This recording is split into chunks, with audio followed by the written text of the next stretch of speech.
Hello guys, welcome back to my channel. This is MB and you're watching MB Training channel. So previous video లో మనం setup time and hold time గురించి క్లియర్గా చెప్పాను కదా. So దాన్ని మనం ప్రాక్టికల్గా ఒక ఫ్లిప్ ఫ్లాప్ అనేది యూజ్ చేసుకొని ప్రాక్టికల్ కేసు చూద్దాం. లైక్ సెటప్ టైం అంటే ఏంటంటే క్లాక్ ఎడ్జ్ రావడానికి ముందే మనకి డేటా అనేది స్టేబుల్గా ఉండాలి. నెక్స్ట్ అలాగే హోల్డ్ టైం అంటే క్లాక్ ఎడ్జ్ వచ్చిన తర్వాత కూడా మనకి కొద్ది టైం వరకు డేటా అనేది స్టేబుల్గా ఉండాలి అనేసి ఇదివరకు మనం చెప్పుకున్నాం. సో ఆ వీడియోని ఒకసారి వెళ్ళి చెక్ చేయండి. లైక్ ఎగ్జాంపుల్ అనేది క్లియర్గా ఎక్స్ప్లెయిన్ చేశాను. ఓకే, డీ ఫ్లిప్ ఫ్లాప్కి డిజైన్ కోడ్ అనేది ఏ విధంగా రాయాలో మీకు ఆల్రెడీ చెప్పాను, షార్ట్ వీడియోలో ఎక్స్ప్లెయిన్ చేశారు కదా. రైట్, ఇక్కడ మనకి పాజిటివ్ అనేది వస్తేనే మనకి ట్రిగ్గర్ అయితేనే మనకి వాల్యూ అనేది చేంజ్ అవుతుంది అనమాట, అవుట్పుట్ అనేది వస్తుంది. ఇక్కడ మనకి అనదర్ కోడ్ అనేది కూడా రాశాను. అంటే ఇక్కడ స్పెసిఫై అనేది కీవర్డ్ అనేది యూజ్ చేసుకొని అది కూడా మనం చేసామన్నమాట. లైక్ ఏంటంటే ఇక్కడ స్పెసిఫై అనేది ఈ యొక్క ఈడిఏ ప్లేగ్రౌండ్ అనేది ఇక్కడ మనకి నాట్ యాక్సెప్టింగ్ అనమాట, అంటే అలో చేయట్లేదు. సో దట్స్ వై నేను దీన్ని డబుల్ స్లాష్ అనేది వేసేసి దీన్ని ఎగ్జిక్యూట్ చేయట్లేదు అనమాట. So only considering these part only. ఈ కోడ్కి మాత్రమే మనం టెస్ట్ బెంచ్ కోడ్ అనేది రాసామన్నమాట. ఓకే, నాకు మీరు చూస్తున్నారు కదా టెస్ట్ బెంచ్ కోడ్. లైక్ ఇక్కడ సో మోడల్ టీబీ అంటే టెస్ట్ బెంచ్ అనమాట, అంటే టీబీ అంటే టెస్ట్ బెంచ్. సో ఇది యాక్చువల్గా డిజైన్ని టెస్ట్ చేయడానికి యూజ్ చేస్తాం test bench code. Right, so మీకు ఆల్రెడీ ఎక్స్ప్లెయిన్ చేశాను ఏ విధంగా వర్క్ అవుతుంది అనేసి. రైట్, అండ్ రెజ్ క్లాక్ అంటే క్లాక్ అనే ఇక్కడ సిఎల్కే అంటే క్లాక్ అనే సిగ్నల్ని డిక్లేర్ చేస్తున్నాం అనమాట. లైక్ ఇన్పుట్స్ ఇక్కడ మీరు ఏదైతే రెజ్ క్లాక్ డి అనేది ఇచ్చారు కదా, సో ఇక్కడ మీరు ఇన్పుట్గా ఏవైతే ఇక్కడ డిఫైన్ చేశారో మోడల్ డిఎఫ్ఎఫ్ అనేసి, సో ఇవి ఖచ్చితంగా ఇక్కడ మీరు మెన్షన్ చేయాలన్నమాట.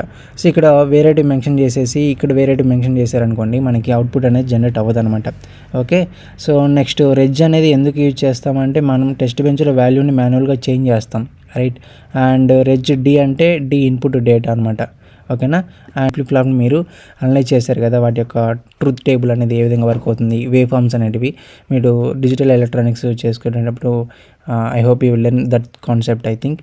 అండ్ వైర్ క్యూ అంటే ఇక్కడ క్యూ అనేది అవుట్పుట్గా కన్సిడర్ చేసుకుంటాం. ఇక్కడ మీరు చూసారు కదా అవుట్పుట్ రెజ్ క్యూ అని రాసాం. ఇక్కడ డిజైన్ పార్ట్లో ఏమో అవుట్పుట్ రెజ్ అనేది క్యూ అనేది రెజ్గా కన్సిడర్ చేసాం. ఇక్కడ టెస్ట్ బెంచ్లో క్యూ అనేది వైర్గా కన్సిడర్ చేస్తాం అనమాట. సో డిజైన్ నుండి అవుట్పుట్కి వస్తుంది కాబట్టి వైర్గా మనం కన్సిడర్ చేసుకుంటాం. నెక్స్ట్ డిఎఫ్ఎఫ్ డియూటీ అని రాసాం కదా. సో ఇక్కడ డిఎఫ్ఎఫ్ ఏదైతే రాస్తున్నారో ఇక్కడ మీరు మోడల్ ఇక్కడ రాస్తారు కదా మోడల్ డిఎఫ్ఎఫ్ అనేసి, సో ఇక్కడ మీరు ఏదైతే నేమ్ రాసి ఉంటారో అదే నేమ్ అనేది ఇక్కడ మీరు రాయాలన్నమాట. సో ఓకేనా, అక్కడ డిఎఫ్ఎఫ్ రాసేసి ఇక్కడ వేరే నేమ్ రాశారనుకోండి మనకి అవుట్పుట్ అనేది రన్ అవ్వదు అనమాట. Okay, and DUT design under test అనమాట.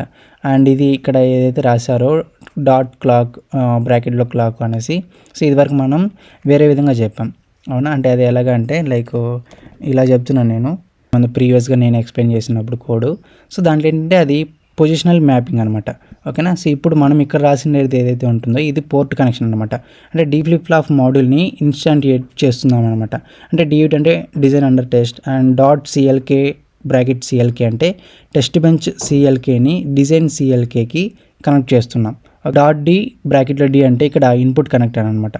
డాట్ క్యూ బ్రాకెట్లో క్యూ అంటే అవుట్పుట్ కనెక్షన్ అనమాట. Okay, and now coming to the initial begin ఉంది కదా, షూట్ అవ్వడానికి రెడీగా ఉండడానికి అనమాట. అండ్ సిఎల్కే అంటే సిఎల్కే ఈక్వల్ టు 0 అంటే ఇనిషియల్గా క్లాక్ అనేది 0 అనేది ఇవ్వాలన్నమాట.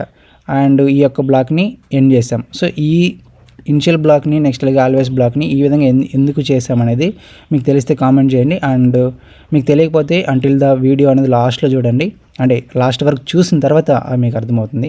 డైరెక్ట్గా స్కిప్ చేయబాకండి please. So please try to watch the full length video. ఇంకో మెథడ్ అనేది కూడా యూజ్ చేయొచ్చు. ఓకే, సో ఫర్ ఎవర్ అనేది కూడా యూజ్ చేయొచ్చు అనమాట. Forever @#5 clock is equal to invert of clock, so semicolon. So ఇక్కడ ఫర్ ఎవర్ లూప్ అనేది ఇన్సైడ్ ఇనిషియల్ అనమాట. ఓకేనా, inside initial infinite clock generate చేయడానికి యూజ్ చేస్తాం. అండ్ ఆల్వేస్ అనేది సపరేట్గా కంటిన్యూస్ బ్లాక్ అనమాట. ఓకేనా, సో అందుకే నేను ఈ ఇనిషియల్ బ్లాక్లోకి పెట్టకుండా సపరేట్గా ఇంకో బ్లాక్ అనేది క్రియేట్ చేశాను.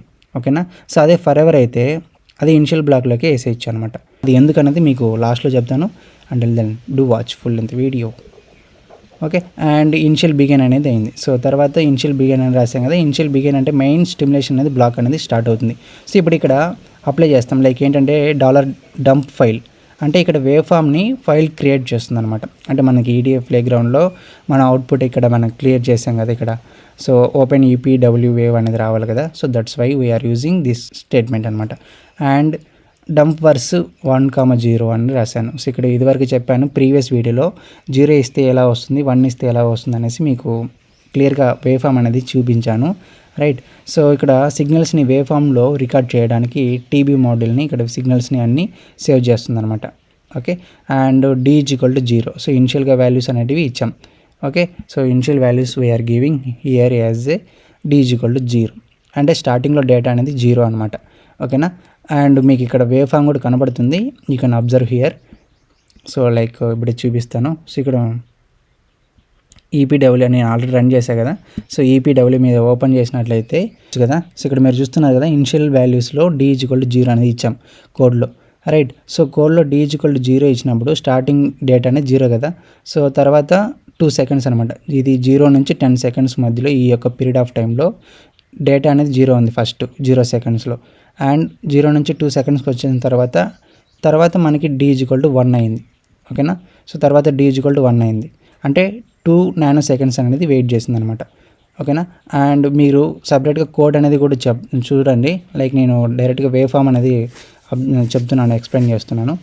Okay. And next positive clock edge ఎంతవరకు వచ్చింది, 5 సెకండ్స్ అనమాట. ఇది 0, 1, 2, 3, 4, 5. సో 5 నానో సెకండ్స్ దగ్గర మనకి క్లాక్ అనేది పాజిటివ్ అయింది. సో ఇది ఇక్కడ నుంచి ఈ పీరియడ్ ఆఫ్ టైం వరకు మనకి నెగిటివ్ క్లాక్ అంటే క్లాక్ అనేది రాలేదు. తర్వాత మనకి క్లాక్ అనేది జనరేట్ అయింది. అంటే డేటా ఆల్రెడీ 2 నానో సెకండ్స్లోనే మనకి స్టేబుల్ అయిపోయింది, రైట్. అంటే ఇక్కడ ఏముంది, ఇక్కడేమో 0 ఉంది, అవునా. డేటా అనేది 0 ఉంది. తర్వాత 2 నానో సెకండ్స్లోనే మనకి డేటా అనేది వచ్చింది, అయినా మనకి క్లాక్ అనేది రాలేదు, అవునా. సో 5 నానో సెకండ్స్ వరకు మనకి క్లాక్ అనేది రాలేదు. 5 నానో సెకండ్ తర్వాత మనకి క్లాక్ అనేది వచ్చింది కదా. అంటే అప్పటి వరకు కూడా మనకి డేటా అనేది స్టేబుల్గా ఉందా లేదా. సో 2 నానో సెకండ్స్ నుంచి స్టేబుల్గా ఉంది కదా. సో కాబట్టి సెటప్ టైం అనేది సాటిస్ఫై అయ్యిందనమాట. ఓకే. అనేది ఇచ్చాము అంటే 10 సెకండ్స్ వరకు 10 నానో సెకండ్స్ వరకు వెయిట్ చేయాలి. అంటే ఇప్పుడు టోటల్గా ఎంత అయింది, 2 + 10 12 అయింది. తర్వాత మళ్ళీ 4 అనేది ఇచ్చాం. అంటే 4 దగ్గర d = 0 అవ్వాలి, రైట్. అంటే ఏంటి, ఇప్పటివరకు ఎంత టైం ఉంది, 2 + 10 + 4 అంటే 4 టోటల్గా 16, అవునా. సో 16 నానో సెకండ్స్ దగ్గర మళ్ళీ డేటా అనేది చేంజ్ అవ్వాలన్నమాట. సో ఇప్పుడు చూద్దాం డేటా అనేది చేంజ్ అయిందా లేదా అనేసి. సో ఇప్పుడు మనం 10 to 20 మధ్య చూద్దాం. అంటే ఇప్పుడు 16 అవ్వాలి కదా. సో ఇది ఫస్ట్ వచ్చేసి క్లాకు, సెకండ్ వన్ వచ్చేసి డేటా కదా. సో 1 ఇది 11, 12, 13, 14, 15, 16. సో 16 దగ్గర మళ్ళీ డేటా అనేది చేంజ్ అయింది. అంటే next clock edge 15 nanoseconds or 25 nanoseconds depending on the waveform దగ్గర మళ్ళీ మనకి చేంజ్ అవుతుంది అనమాట. సో డి సిగ్నల్ అనేది క్లాక్ ఎడ్జ్ ముందే మనకి హై అయ్యింది. So clock positive edge 5 nanoseconds దగ్గర వచ్చింది కదా. So before clock edge d = 1 ఉంది, అవునా. క్లాక్ ఎడ్జ్ వచ్చినప్పుడు కూడా మనకి 1 ఉంది. అంటే ఇప్పుడు ఇక్కడ మనకి క్యూ అనేది క్యాప్చర్ అయింది. అంటే క్యూ అనేది ఇదివరకు ఇక్కడ మనకి ఏ స్టేట్లో ఉందో కూడా తెలియదు. అంటే క్లాక్ అనేది రాలేదు కాబట్టి మనకి క్యూ అనేది అన్నోన్ అనమాట, అంటే వ్యాలిడ్ లేదు. అండ్ ఇప్పుడైతే మనకి క్లాక్ అనేది 1 అయింది, క్యూ డి అనేది 1 అయింది, అప్పుడు మనకి క్యూ = 1 అయింది. అంటే ఇది పర్ఫెక్ట్ టైమింగ్ అనమాట. సో ఇక్కడ మనకి good case like that kind of ఏంటంటే డేటా క్లాక్ ఎడ్జ్ ముందు స్టేబుల్గా ఉంది, క్లాక్ ఎడ్జ్ తర్వాత కూడా ఇమీడియట్గా మారలేదు. అంటే క్లాక్ వచ్చిన తర్వాత కూడా మనకి డేటా అనేది మారలేదు. So no setup violation, no hold violation. So మనకి ఎలాంటి వైలేషన్స్ అనేటివి జరగలేదన్నమాట. ఇక వేవ్ ఫామ్ని అనలైజ్ చేస్తే మీకు క్లియర్గా అర్థమవుతుంది, right. And now coming to the, ఇప్పుడు ఇక్కడ ఇనిషియల్ బిగిన్ అనేది రాశా కదా. సో ఇనిషియల్ బిగిన్లో క్లాక్ = 0 అని రాశాను. సో ఇనిషియల్ బిగిన్కి what is the main different